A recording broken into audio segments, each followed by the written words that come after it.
I'm J.B. Howick, and against any form of mask mandate. I spoke last week, and I'm grateful for the chance to speak again. I am against, indeed, any further mandates of any kind at all at the state or county level. As an engineer, I'm trained in statistics and the scientific method for developing accurate statistics. As a marketer, I'm trained to understand and how to manipulate statistics.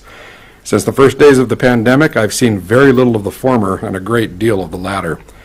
The simple truth is that the numbers just don't add up. It is not surprising that the graph of COVID illness looks identical to the 2018 DHHS chart of seasonal influenza, or that the number of people nationally who have died only of COVID-19 is nothing more than the number of those who die seasonally due only to influenza. It is somewhat surprising to observe our country blindly accepting a diversion from nearly 20 years of CDC-sponsored and proven data reporting concerning infection, comorbidity, and death in favor of reporting methods that make it look like everyone is suddenly dying of nothing other than COVID-19. It is also somewhat surprising that people are not reacting to the vast shift in wealth due to this disease. Hundreds of billions of dollars worldwide have been spent on tests that the Nobel Prize-winning inventor of the test claims are being misused, and on vaccines that apparently work so poorly that Dr. Anthony Fauci, who I no longer trust, believes we will need to continue to require masks, quarantines, and lockdowns. But it's no surprise that people have had enough of their boards of health damaging businesses and family livelihoods. This is clearly reflected by the fact that the Montana legislature is or has been considering 5 bills designed to limit the authority of local boards of health. These are House Bills 121, 145, 236, 269, and Senate Bill 108, and of course Senate Bill 65, which protects Montana businesses from liability due to state or board of health actions and emergencies. But most importantly, this is not an issue concerning face masks. It's entirely an issue of precedent. Our society has allowed itself to be led by a flaxen cord, setting the precedent for casual acceptance of much stronger bonds. The damage these bonds can create and have created is measurable. I quote from an article, COVID-19 Data Collection, Comorbidity and Federal Law, a Historical Retrospective, from the online journal Science, Public Health Policy and the Law, quote, as a result of state policies based on potentially compromised data published and promoted by the CDC, Americans have lost jobs and businesses in historically unprecedented numbers. At the peak of the crisis, an estimated 20.5 to 42 million Americans had lost their jobs without having any voice in the decision-making process due to shelter-in-place mandates issued by every state, with the exceptions of Arkansas, Iowa, and Nebraska, South Dakota, Utah, and Wyoming. Anxiety, depression, suicide rates, domestic violence, and alcoholism have all reported had risen significantly due to the economic hardships brought on by how state governors decided to exercise their authority in response to the potentially compromised data published by the CDC. Public health policies that create more collateral damage while attempting to avoid an infection with a 99.05% rate of recovery in the vast majority of citizens must be objectively investigated and critically questioned if the goal of living in a healthy society is to be realized, close quote. I conclude by stating that never again should we harm livelihoods or our economy. A year ago, this board and the county shut down festivals and activities that harmed our economy and lowered the quality of our lives out of, among other things, a fear of that someone might file suit against the county for a failure to establish mandates. I, for one, am most certainly to the point that I'm willing to file suit against the county for any continued effort to compel its citizens and harm its businesses. No mask mandate. And when the state finally releases them, no social distancing mandate or lockdown mandate. No longer should any business or community organization need to seek permission to hold valuable and vital activities.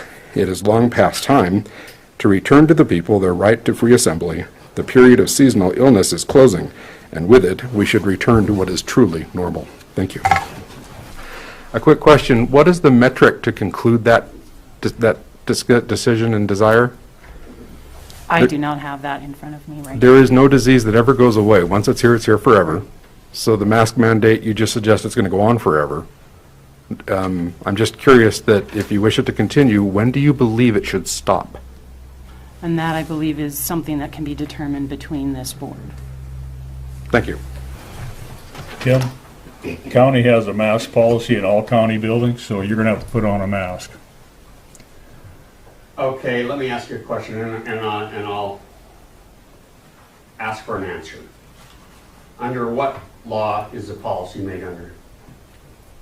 It's the county policy in county buildings to have a I mask. understand what you're saying. I have not seen the policy, but I asked what law is the policy rendered under?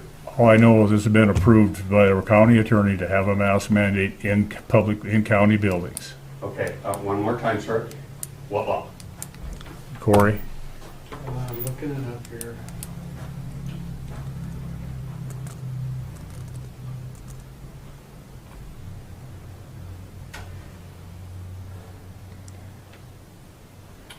The general authority of county commissioners under 7-5-2101 would be appropriate to give county authority to govern that specific issue for county building.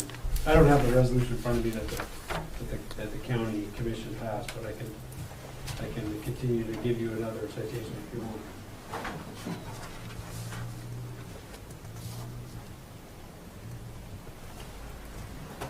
With all due respect, Mr. Chair, members of this committee, I'll leave you my card. And I will ask respectfully that you give me the law that you're standing on that trumps my rights as well as the rights of the other citizens of this county. With that said, I will expect a written response at your earliest convenience. Mr. Attorney, thank you. I have your email. We've already been down this road once, and I just don't understand why it just keeps coming back to infringing on the rights of the people.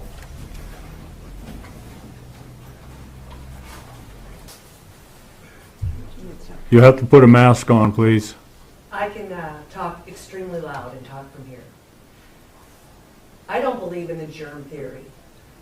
Read the book, Pasteur versus Bouchon. Go and read The Invisible Rainbow, or read Technocracy Rising. Read them all and get your education. This is all BS. The reason why I say that, I'm a hairdresser. Been a hairdresser for 35 years. The only time I was ever sick was when I received the flu shot. What happens? It takes down your immune system. You become very ill quick when you're around other people that are sick. When your body is not garbage, it doesn't attract the flies. So, being that my children are not vaccinated, I did not go get the flu shot, why did they put the flu mortality numbers with pneumonia mortality numbers? Why? You know what? You want to know why? So that they will sell more vaccine. So, your COVID numbers, why is there no more flu? Why? If you already have a pre-existing disease, then you catch horrible things. You can catch flu, you can catch it, I guess, but there's no flu numbers. So if your body, if you treat it like a machine, and you put your mask on every day, and you breathe your own CO2, just think of it as if you were going to sit in a car, idling, and plug up the muffler. Would you do that unless you want to commit suicide? Would you set your house with your air conditioning unit outside, packed with leaves and whatever's growing around it, getting packed with dirt and mud? Would you not clean it? This mask thing is hocus pocus. It's a lie. And if you want to wear it, as I'm standing next to this man, I'm not practicing the social distancing with him. But if we were having sex, then wear the mask. But you know what? We're not. If that works for you, then by God, you wear the mask. I don't care if you fill up those chairs. I really don't care. But I'm not going to ruin my health where I have asthma and wear a mask all day and get sick and accommodate stupidity. Mr. Chairman, her time is up, and we need her name for the public record. Oh, we need your name, please, ma'am. Gina Satterfield.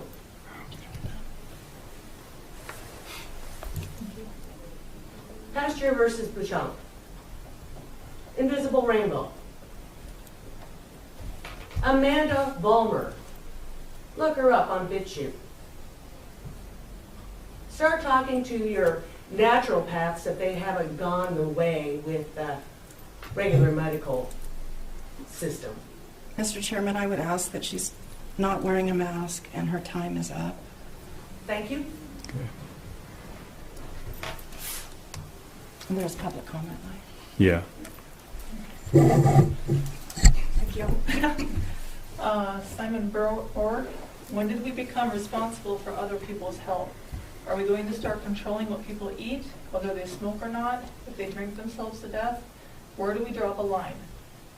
Cheryl Campbell says the mask requirement is killing the ability to think logically with common sense. It's killed our economy, jobs, and businesses. If fear isolates you, that's your problem. No more masks. And then Bobby was asking who was speaking, and let's see, that was it. Thank you, Helen. Well,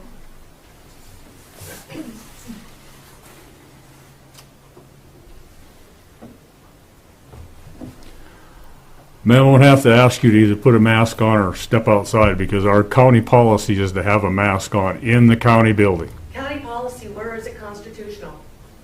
It's the county policy. It's a policy.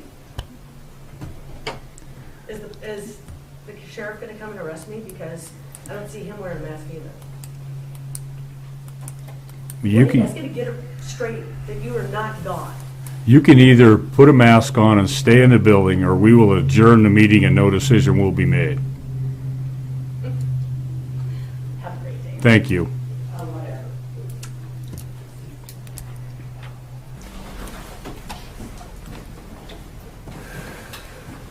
Whatever. Robert Michael, manager of Rocky Mountain Supply. Want to say thank you all for giving us the opportunity to speak one more time. I'll keep it pretty short. I just want to implore you to consider what the businesses are put through on any sort of mask mandate. I understand where the idea is coming from, but I believe we had an instance today that shows exactly what the businesses are put through if we are told that we need to force a mask mandate on our customers. Person walked out of this building today because of that. People walk out of our stores because of that. That is the risk that gets put on the businesses with that. We've been under one for a long enough amount of time. I believe at Rocky Mountain Supply, we did what we could to try and enforce it without harming our business. And I think that we have tried to work as well as possible with the county on that. But the stress that we have been put through, that our employees are put through with the attitudes of customers on both sides of this, is something that I don't believe we need to be forced into any longer. I think that there has to be some consideration, and I ask each of you to please keep that in your mind of what this puts on the businesses if you do put forth another mask mandate. Thank you.